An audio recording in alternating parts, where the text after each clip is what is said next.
Alan. All right, ready? My name's Alan Green. I'm a retired business executive with Schneider National. Back in the 1980s, an employee of mine began a wellness in the workplace study and investigation for development in our company. He was called by people in Madison to help draft legislation for wellness in the workplace, which eventually, in our case, led to a non-smoking environment, one of the first in the state. I'm not opposed to corporations when corporations are doing their legitimate business. Our business was very much involved in draft legislation for the deregulation of the trucking industry, which wound up with lots and lots of jobs for residents of Wisconsin and other states.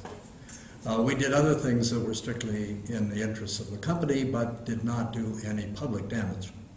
And so what my concern is, and my question is given the fact that I know that the legislators do not draft legislation but ask for help from the outside, I'm wondering what Wisconsin company has been involved in drafting the legislation for AB 24.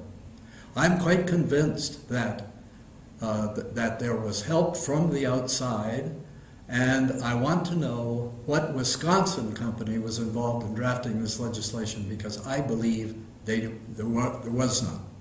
And so I can only conclude that someone else, some group of people with their own self-interest in mind, drafted this legislation, and that it was accepted by and large, for the most part, by both the committees for natural resources in the Senate and in the Assembly. I need the answer to that question, because I think that this is a very bad bill and will do no good for the people of Wisconsin, except for the very few in the very northern counties that will be employed in some kind of mining industry. Mining is not a public virtue. Mining takes away from the health and happiness of the people of the state. And I need to know who is sponsoring this and why they're doing it.